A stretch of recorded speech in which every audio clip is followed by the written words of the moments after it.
15th செஞ்சுரியில் 120 பேர் மக்கள் தொகை கொண்ட ஒரு காலனி வந்து மர்மமான முறையில் காணாமல் போயிருக்குது. அங்கே வாழ்ந்த மக்கள் என்னாச்சுன்னு இப்போ வரைக்கும் கண்டுபிடிக்க முடியல. 500 வருஷங்களா இந்த மர்மம் வந்து நீடிச்சுக்கிட்டே இருக்கு. அதுக்கு என்ன காரணம்? அந்த காலனியோட பேர் ரோனாக் காலனி. இந்த காலனியில் வாழ்ந்த 120 பேர் வந்து என்ன ஆனாங்கன்னு இப்போ வரைக்கும் ஸ்டில் யாருனாலையுமே வந்து அந்த மர்மத்தை கண்டுபிடிக்க முடியல. அதுக்கு சிலர் சொல்லக்கூடிய கருத்து என்னன்னா, இந்த மக்கள் வந்து கொள்ளையர்களால் கொள்ளையடிக்கப்பட்டு அவங்கள வந்து படுகொலை செஞ்சிருக்கலாம், அல்லது பக்கத்தில் இருக்கக்கூடிய கிராமங்களுக்கு இடம்பெயர்ந்து போயிருக்கலாம், இல்லைன்னா நோய்வாய் தாக்குனதுல அவங்க வந்து கம்ப்ளீட்டா இறந்திருக்கலாம் அப்படிங்கிற மாதிரி நிறைய விஷயங்கள் சொல்றாங்க. அப்படி சொன்னாலும் அவங்க பாடிஸும் இப்போ வரைக்கும் யாருக்குமே கிடைக்கல. ஸோ ஸ்டில் இது வந்து மிஸ்டீரியஸ் தான். ஸோ இந்த விஷயத்தை பற்றி தான் இன்னைக்கு நம்ம இந்த வீடியோவில் கம்ப்ளீட்டாக பார்க்க போகிறோம்.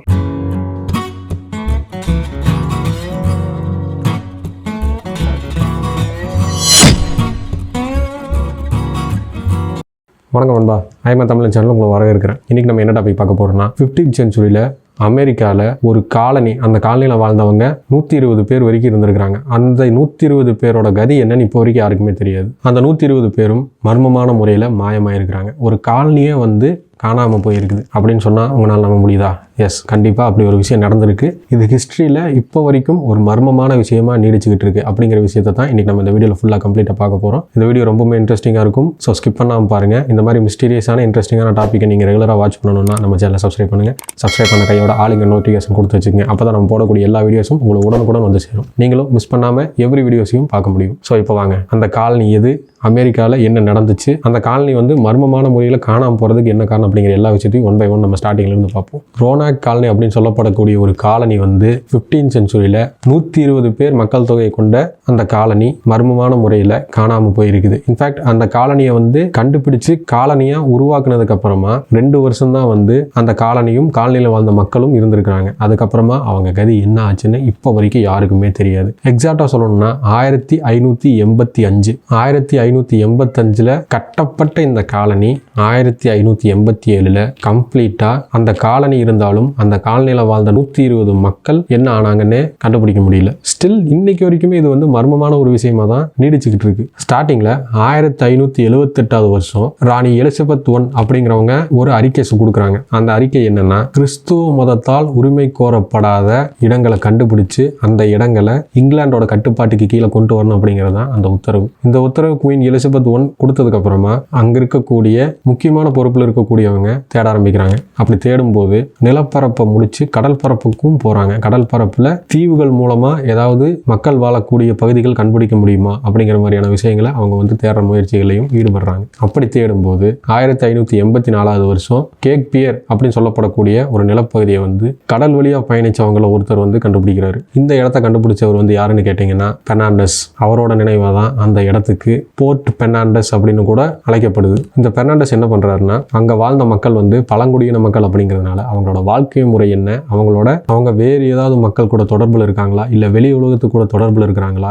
அப்படிங்கிற மாதிரி எல்லா விஷயத்தையுமே வந்து அவர் கம்ப்ளீட்டா ஸ்டடி பண்ணிட்டு சில நாட்கள் அங்கேயே தங்கி அது எல்லாம் முடிஞ்ச உடனே அவரு திரும்பவும் இங்கிலாந்துக்கே திரும்ப வர்றாரு. இவர் கண்டுபிடிச்ச இந்த இடம் வந்து குவீன் எலிசபெத் I வந்து ரொம்பவுமே வந்து சந்தோஷப்படுத்துது. என்ன காரணம்னா, கடல் கடந்து ஒரு இடத்த வந்து நம்மளோட கட்டுப்பாட்டில் கொண்டு வர்றதுக்காக இவங்க எடுத்த முயற்சி பாராட்டுற விதமா அவருக்கு வந்து அந்த இடத்தோட ஆளுநராகவே அவரை வந்து நியமிக்கிறாங்க. இன்ஃபேக்ட் ராணி எலிசபெத் என்ன பண்றாங்கன்னா, அந்த இடத்தோட பேரையும் மாத்துறாங்க. அந்த இடத்தோட பேர் என்னன்னா வர்ஜீனியா. அந்த வர்ஜீனியாவுக்கு ஆளுநராகவும் அவங்கள வந்து நியமிச்சு உத்தரவிடுறாங்க ராணி எலிசபெத் I. அது மட்டும் இல்லாம அவருக்கு சார் பட்டத்தையும் அவருக்கு கொடுக்குறாங்க. அதுக்கப்புறம் என்ன நடக்குதுன்னா, இந்த இடத்த கண்டுபிடிச்சதுக்கு அப்புறமா அந்த இடத்துல பழங்குடியின மக்கள் தானே வாழ்றாங்க. அவங்களோட வாழ்க்கை முறையை வந்து மேம்படுத்துறதுக்காகவும் அந்த இடத்த கம்ப்ளீட்டா இவங்க கட்டுப்பாட்டில் கொண்டு வரதுக்காகவும் நிறைய முயற்சிகள் வந்து அந்த கவர்மெண்ட் எடுக்கிறாங்க. 1584 கண்டுபிடிக்கப்பட்ட இந்த இடத்த 1585, அதாவது ஒரு வருஷத்திலேயே கம்ப்ளீட்டா இதுக்கு ஃபண்டிங்கும் கொடுத்து இந்த இடத்த வந்து கம்ப்ளீட்டா ஒரு காலனியாவே மாத்துறாங்க. ஒரு பழங்குடியின மக்கள் வாழக்கூடிய ஒரு பகுதியை காலனியா மாற்றிருக்கிறாங்க. அன்னைக்கு தேதிக்கு அங்கிருந்த மக்களோட எண்ணிக்கை வந்து 80 தான். அதுக்கடுத்த 2 வருஷத்துல அந்த எண்ணிக்கை வந்து 121 மாறுது.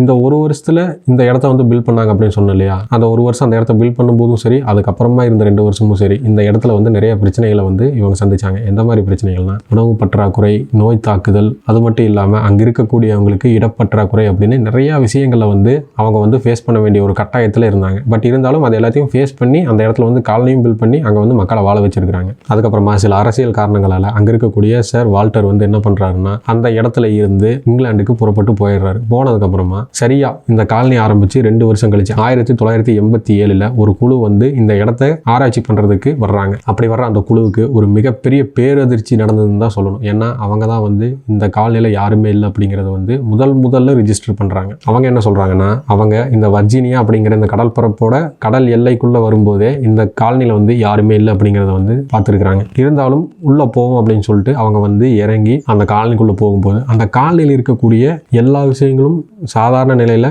எப்பவும் போல இருந்தாலும் அங்கிருந்த அந்த 121 மக்கள் அங்கே இல்லை. ஒருத்தர் கூட அந்த இடத்துல இல்லை அப்படிங்கிறது வந்து ரொம்ப வினோதமாக இவங்களுக்கு இருந்திருக்கு. அதை வந்து இவங்க வந்து இங்கிலாந்து கவர்மெண்ட்டுக்கு தெரிவிக்கிறாங்க. இவங்க இப்படி சொன்ன உடனே இங்கிலாந்து கவர்மெண்ட் வந்து என்ன பண்ணுறதுன்னு தெரியாமல் 1590 இந்த இடத்துக்கு வந்து இதை கண்டுபிடிக்கிறதுக்காகவே ஒரு குழு வந்து அனுப்பியிருக்கிறாங்க. அந்த டீமோட வேலை என்னன்னா இங்க இருந்த மக்கள் என்ன ஆனாங்க, மறைஞ்சிட்டாங்களா, இல்லை பக்கத்தில் இருக்கக்கூடிய வேற ஏதாவது ஒரு இடத்துக்கு இடம் பெயர்ந்துட்டாங்களா, இல்லை நோய்வாய் தாக்குனதுனால இறந்துட்டாங்களா அப்படின்னு சில பல ரூமர்ஸ் இருக்கு. பட் அந்த எல்லா ரூமர்ஸுக்கும் ஒரு முற்றுப்புள்ளி வைக்கிறதுக்காக மட்டுமே இந்த குழு வந்து இங்கே அனுப்பப்பட்டிருக்கு. அந்த குழு வந்து அங்கே அந்த வேலையும் ஸ்டார்ட் பண்ணுறாங்க. எப்பன்னா 1590 கிட்டத்தட்ட 10 வருஷம் வந்து அந்த ஆராய்ச்சி அங்கே நடந்துச்சு. 1600 15th century எண்டில் நடந்த இந்த விஷயம் வந்து 16th century தான் கம்ப்ளீட்டாக ஒரு ஸ்டேட்மெண்ட்டாக வெளியிடுறாங்க. அந்த ஸ்டேட்மெண்ட் என்னன்னா இங்கிருந்த மக்கள் காணாமல் போயிருக்கிறாங்க, இருந்தாலும் இவங்களுக்கு என்னாச்சு அப்படிங்கிறத கண்டுபிடிக்க முடியல அப்படிங்கிறத அந்த குழு வந்து 10 வருஷ ரிசர்ச்சுக்கு அப்புறமா ஸ்டேட்மெண்ட்டாக சப்மிட் பண்ணுறாங்க. இது வந்து இந்த மொத்த உலகத்தையுமே வந்து ஆச்சரியப்பட வச்சதுன்னு தான் சொல்லணும். ஏன்னா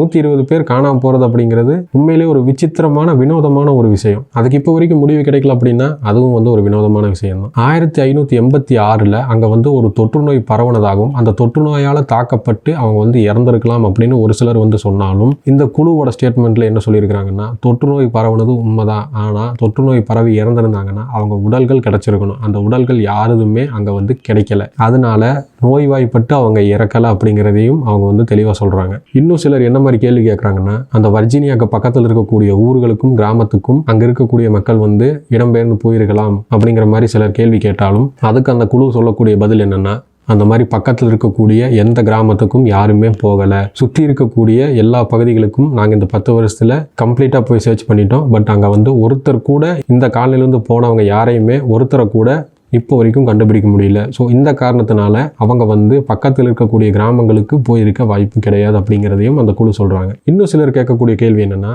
அங்கே இருக்கக்கூடியவங்களை கொள்ளைக்காரங்களோ இல்லை பக்கத்தில் இருக்கக்கூடிய பழங்குடியின மக்களோ இவங்களை வந்து கொலை செஞ்சிருக்கலாம், கொன்று இருக்கலாம் அப்படிங்கிற மாதிரியான விஷயங்களையும் அவங்க வந்து கேள்வியில் கேட்கும்போது இந்த குழு சொல்லக்கூடிய பதில் என்னன்னா அந்த இடத்த யாருமே தாக்கலை அப்படிங்கிறதும் உண்மை. ஏன்னா தாக்கி இருந்தாங்கன்னா அந்த இடமே வந்து சிதைகிறதுக்கான வாய்ப்பு இருக்குது. ஆனால் அந்த காலனியில் எந்த விஷயமுமே மாறலை, எல்லாமே சாதாரண நிலையிலேயே இருந்திருக்கு. ரெகுலராக எப்பவும் இருக்கிற மாதிரியே இருந்த காரணத்தினால அந்த இடத்துல படுகொலை நடக்கிறதுக்கான வாய்ப்புகளும் அங்கே கிடையாது அப்படிங்கிறதையும் அந்த குழு வந்து சொல்கிறாங்க. இந்த மாதிரி எல்லாரும் கேட்கக்கூடிய கேள்விகளுக்கு இந்த இடத்துல பதில் வந்து கிடைக்காதனால இந்த இடம் வந்து ஸ்டில் 15th century நடந்த இந்த விஷயம் வந்து 21st century வரைக்குமே மர்மமாகவே நீடிச்சுக்கிட்டு இருக்கு. இந்த மர்மத்துக்கு இப்போ வரைக்கும் யாருக்குமே விடை கிடைக்கல. இந்த விஷயத்துக்காகவே இந்த இடத்துக்கு வந்து நிறைய பேர் ஆராய்ச்சிக்கு போகிறாங்க. அங்கே வாழ்ந்த பழங்குடியின மக்கள் என்ன ஆனாங்க அப்படிங்கிறத பார்க்கறதுக்கு ஒரு டீம் போனாலும் அந்த இடத்துல அவங்க எப்படி வாழ்ந்தாங்க அப்படிங்கிறத ரிசர்ச் பண்ணுறதுக்காகவும் ஒரு டீம் வந்து அங்கே ரெகுலராகவே போயிட்டு தான் இருக்காங்க. ஸ்டில் இப்போ வரைக்கும் இந்த வீடியோவை பொறுத்த வரைக்கும் ரோனாக் காலனியில் இருந்த 121 பேரோட கதி என்னன்னு இப்போ வரைக்குமே வந்து யாருனாலையுமே கண்டுபிடிக்க முடியல. அது ஒரு அன்சால்வ்டு பசிலாக தான் இப்போ வரைக்குமே இருக்கு.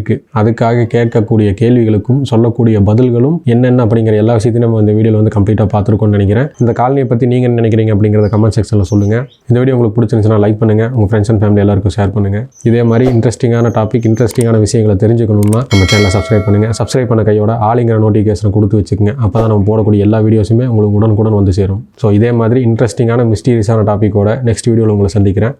தேங்க்யூ.